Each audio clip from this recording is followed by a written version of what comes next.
So specifically with diagnosable brain disorders like OCD, schizophrenia, bipolar, one of the big beliefs in the mental health community is that essentially, first we have to say that there's a gene component. So if you actually look at my family tree, one of my grandfathers had OCD, and Hmm. anxiety and depression run in one side of my family. And so we talk about heart disease, diabetes, and cancer.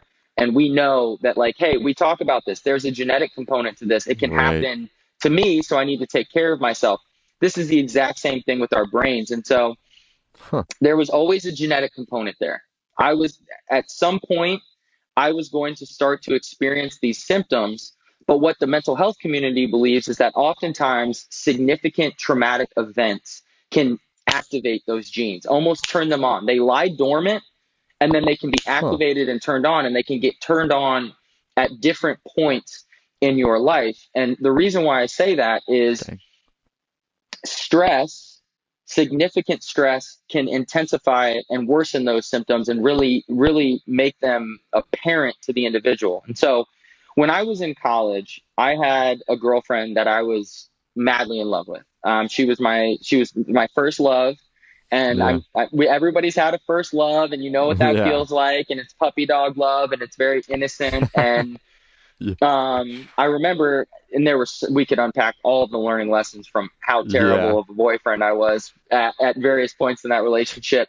But at the end of the day, eventually she had enough and she broke up with me, justifiably so. And I remember being absolutely devastated. It was at the end of my freshman year of college. We'd been together for 2.5, almost 3 years since high school, from the same hometown. And this was actually the first time that I experienced anxiety and depression. Hmm. No appetite, not sleeping well, I'm anxious, I'm low mood. Um, but at the time, I was indulging a lot in substances. So I was smoking a lot of cannabis, I was partying a lot. And so I was really able, I think, in a lot of ways, to dull those symptoms. And so the reason why I give that backstory is I actually started to experience these symptoms in college, but I was able to kind of run Right. away from them because of the Yeah. substances that I was putting into my body. And it wasn't until I got into the corporate world where it's like, yeah, dude, you need to be sober for work and you need to not be Yeah. high. It's not cool to be high anymore during the week. Totally. Like, you need. So now all of a sudden I'm getting exposed to this whole new brain, and I'm Oh, also I hear mixing that you. in with the stress that's coming from, yes, the fun, of course, but the stress of, moving to a new environment, making new friends, being in a new workspace, all these different factors. And that's what just, boom, exploded the symptoms and took them off. So they were always there in college, but they didn't Yeah. really start to I come hear you. out and be noticeable until after. Gotcha. Yeah, it is. I think it's so important to, it's like the little ticks that happen and all of a sudden one day everything explodes. It's like, it's really asking ourselves the honest questions of like, are there things that are showing up in my life that I don't want to deal with? And if Right. there are, it's don't wait till it blows up, but it's saying, are there things that I don't want to deal with? And if the answer is yes, it just like you're saying, it's maybe reaching out to your support system, to your family, like Yes. reaching out to somebody and just saying, "Hey, I just got to get this out of my head, this thing that I've kind of been avoiding." And I just need to talk to somebody about it. And like again, maybe they have all the answers, maybe they don't have all the answers, but at least getting it out of your head takes you to it does something different to you when you get it out of your mind, out of your body, out of yourself, and then that is like and it's probably one of the most difficult steps, right? Is saying like let me put this out and not just hide under the rug and not just try to brush it out and push it down and avoid it and all these things, but let me really deal with this. So I think again, such a beautiful lesson for anybody that if you're having any of that stuff that's showing up that you don't want to deal with, it's like, all right, let this be the sign from the universe to you to do something. And that's going to start you in a beautiful journey of finding your direction in life. Because and we could be here for hours, and I'm going to kind of wrap this thing up. But I think one thing, it's like you could try to find direction in your life, but if on the inside you don't feel like you've figured yourself out in the sense of like being happy, not being depressed, not being anxious, then it's so much more difficult to figure out what you want to do with your life when you don't even know if you're okay, right? So it's like the first step is Mm, make sure you're okay. And then once you're okay and you're in a good headspace, then let's go find your direction and figure out what you want to do with your life. But at the end of the day, you got to take care of yourself first. And once you get into that space, then you're gonna have such a more beautiful trajectory in your life.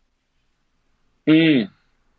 I Everything you just said is what I talk about in my when I speak Yeah. at the collegiate level, and I agree with it all. And I know that we want to wrap it up, but what I will say to piggyback off that, another analogy for your listeners is I like to uh, I like to kind of reference the tea kettle and steam. So your body's like a tea kettle, and the water inside is like your emotions.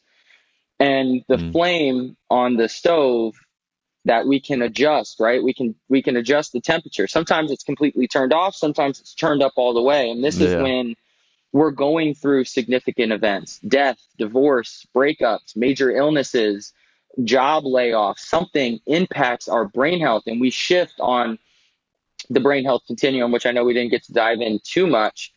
That's going to boil our emotions. Just like Yeah. if you turn up the heat on a stove, it's eventually going to boil that water, and steam is going to be created, and that steam has to be released one way or another. And I think that people oftentimes either try to suppress their emotions, which just builds and bottles up.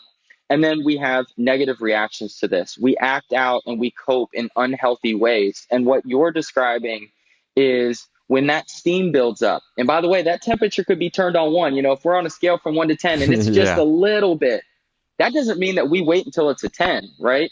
I'm all about Right. being proactive, but what you're talking about is expression of self, and that is releasing the steam that builds up in your body, or emotions, right? When you go through something. And so I'm a huge advocate of opening up to your support system, and then in conjunction with that, building out a team around you that's comprised of your support system on a personal level, and then professionally with Yeah. therapists, psychologists, that can help you unpack either what you're going through in the moment, or you would reference maybe some narratives from your childhood that you see showing up in today's world, unpacking that and seeing, are there other narratives that serve me better, that are ultimately going to make me a better human? But it all boils down to what you said, which is Yeah. being willing to be vulnerable and open up, release the steam inside of your body.